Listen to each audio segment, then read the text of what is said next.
پیدائشی طور پر کوئی انسان اونچا نہیں، کوئی انسان نیچا۔ اگر جماعت اسلامی انتخابات سے تائب ہو جائے تو میں اور میری تنظیم اس میں مدغم ہو جائیں گے، شامل ہو جائیں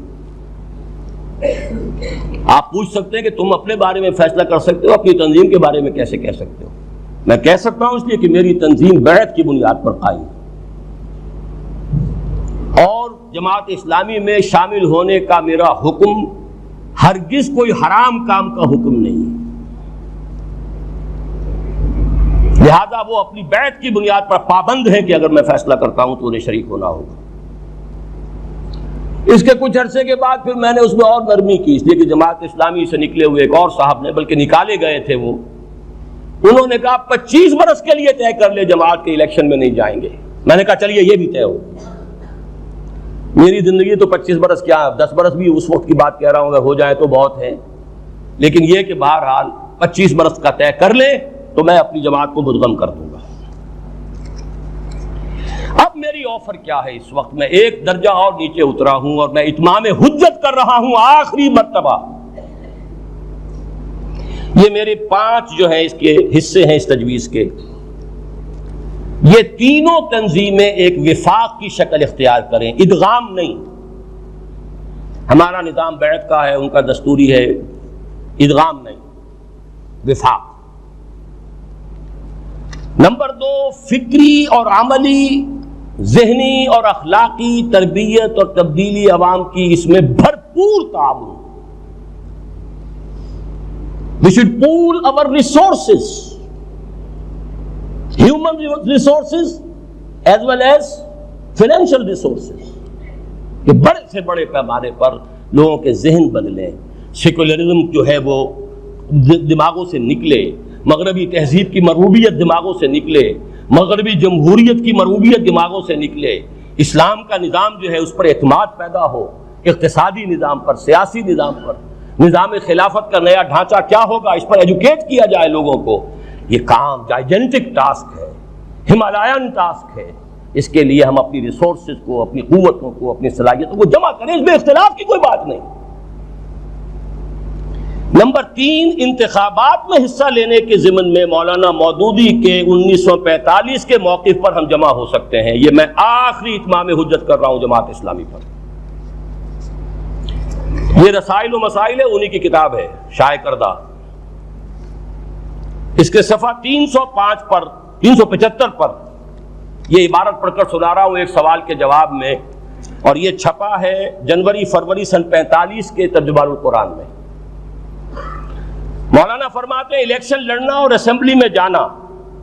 اگر اس غرض کے لیے ہو کہ غیر اسلامی دستور کے تحت ایک لادینی جمہوری ریاست کے نظام کو چلایا جائے تو یہ ہمارے عقیدہ توحید اور ہمارے دین کے خلاف۔ لیکن اگر کسی وقت ہم ملک کی رائے عام کو اس حد تک اپنے عقیدہ و مسلک سے متفق پائیں کہ ہمیں یہ توقع ہو کہ عظیم الشان اکثریت کی تائید سے ہم ملک کا دستور حکومت تبدیل کر سکیں گے، تو کوئی وجہ نہیں ہے کہ ہم اس طریقے سے کام نہ لیں۔ جو چیز لڑے بھڑے بغیر سیدھے طریقے سے حاصل ہو سکتی ہو اس کو خامخواہ ٹیڑھی انگلیوں سے نکالنے کا ہم کو شریعت نے حکم نہیں دیا ہے، مگر یہ اچھی طرح سمجھ لیجئے کہ یہ طریقہ کار صرف اس صورت میں اختیار کریں گے جبکہ یہ 3 شرطیں ہیں۔ اولاً ملک میں ایسے حالات پیدا ہو چکے ہوں کہ محض رائے عام کا کسی نظام کے لیے ہموار ہو جانا ہی عملاً اس نظام کے قائم ہونے کے لیے کافی ہو سکتا ہو۔ ثانیاً ہم اپنی دعوت و تبلیغ سے باشندگان ملک کی بہت بڑی اکثریت کو اپنا ہم خیال بنا چکے ہوں، اور غیر اسلامی نظام کے بجائے اسلامی نظام قائم کرنے کے لیے ملک میں عام تقاضا پیدا ہو چکا ہو۔ ثالثاً انتخابات غیر اسلامی دستور کے تحت نہ ہو بلکہ بنائے انتخاب ہی یہ مسئلہ ہو کہ اس ملک کا آئندہ نظام کس دستور پر قائم کیا جائے گا۔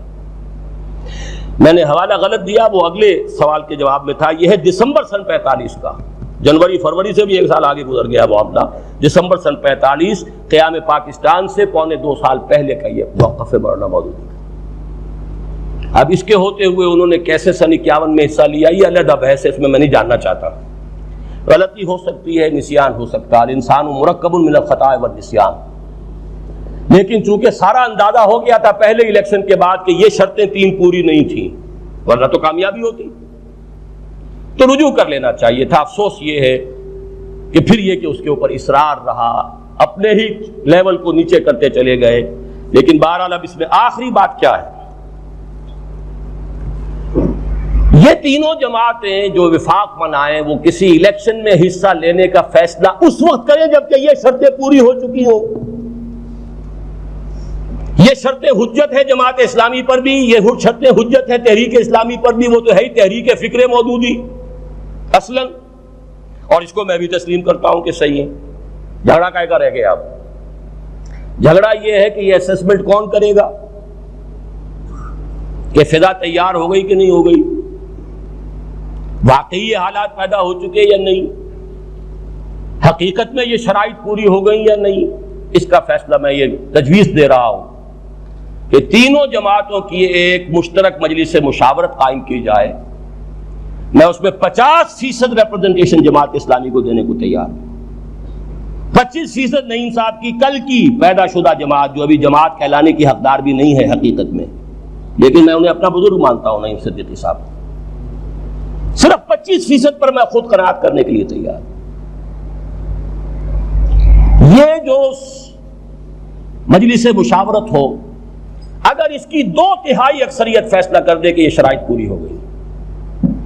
اور ہر جماعت کی بھی کم سے کم نصف تعداد اس میں شامل ہو،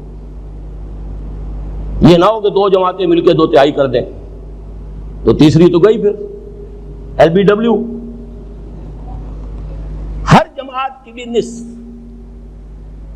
لیکن ٹوٹل کا 2/3، اس کے بعد الیکشن میں حصہ لے۔ آخری بات یہ عرض کر رہا ہوں، یہ میری آخری آفر ہے، اور یہ سابقہ سارے آفرز کی ناسخ ہے، منسوخ، ادغام کی آفر میری منسوخ، اب یہی ہے آخری، اور یہ بھی قبول نہیں تو پھر ظاہر بات ہے کہ پھر دمادم مست قلندر، پھر جو چل رہا ہے وہی چلے گا، اس سے بھی آگے بڑھ کر چلے گا۔ خیر اس میں نہیں ہے کسی کی بھی۔